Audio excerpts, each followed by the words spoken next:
India में कुछ साल पहले तक ऑनलाइन भुगतान में लेन देन को निपटाने के लिए घंटों लग जाते थे, लेकिन अब यूपीआई और डिजिटल वॉलेट से कोई भी आदमी झटपट से पैसे ट्रांसफर कर सकता है। बढ़ते उपयोग के साथ अब हम भारत के हर नुक्कड़ पर यूपीआई क्यूआर कोड देख सकते हैं।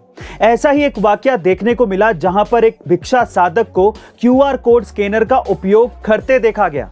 और मजे की बात यह है कि यह क्यूआर कोड उसके सजे हुए भैंसे के सिर पर बंधा हुआ था और एक व्यक्ति भुगतान करने के लिए अपने मोबाइल फोन पर क्यूआर कोड को स्कैन कर रहा था। यह वीडियो हमारे देश की वित्त मंत्री ने शेयर किया, यह कहते हुए कि ऑनलाइन क्रांति की शुरुआत अब इंडिया में हो चुकी है। गाइस, इस डिजिटल क्रांति के बारे में आपका क्या ख्याल है, कमेंट सेक्शन में जरूर लिखिएगा। इस बार दिवाली के मौके पर देश भर में नागरिकों ने भारी खरीदारी की, जिसके कारण हमारी इकोनॉमी में अच्छी ग्रोथ हुई है, जो कि पिछले 2 सालों में कोरोना की वजह से नीचे चली गई थी।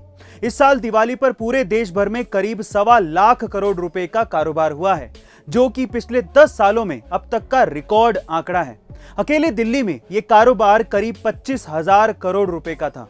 इसकी सबसे बड़ी वजह यह है कि इस बार देश भर के बाजारों में चीनी सामान बिल्कुल नहीं बिका और ग्राहकों ने सिर्फ भारतीय सामान ही खरीदा, जिससे चीन को 50,000 करोड़ रुपए से अधिक का नुकसान हुआ है और उतना ही फायदा भारतीय व्यापारियों को हुआ। गाइस, हम सबके फेवरेट यूट्यूबर भुवन बाम एक बार फिर से अपनी नई सीरीज ढिंडोरा को लेकर चर्चा में है।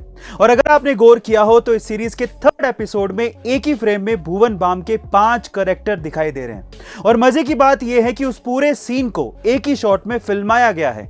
पर सवाल यह उठता है कि भुवन बाम तो एक ही है, फिर उनके 5 कैरेक्टर एक ही फ्रेम में एक ही शॉट में कैसे फिल्माए गए? क्या आप जानते हैं ये कैसे पॉसिबल हुआ? चलिए मैं आपको बताता हूं। इसके अंदर मोशन रिग टेक्नोलॉजी का यूज किया गया है, जिससे आप एक ही पर्सन के अलग अलग कैरेक्टर को एक ही फ्रेम में एक ही शॉट में फिल्मा सकते हैं। गाइस, जलवायु परिवर्तन को लेकर यूएन की एक बैठक चल रही थी और उसी वक्त असेंबली हॉल में अचानक से एक डायनासोर की एंट्री होती है। जी हां गाइस, आप ठीक सुन रहे हैं। विलुप्त हो चुके डायनासोर को देखकर हॉल में मौजूद सभी लोग डर जाते हैं। पर वो डायनासोर किसी को मारने नहीं आया था, बल्कि उस मंच से लोगों को जलवायु परिवर्तन के खतरे के बारे में बताने आया था। उसने अपने भाषण में कहा कि हम हजारों साल पहले विलुप्त हो गए थे, अब आप भी इसी तरह से विलुप्त होने की कगार पर हैं।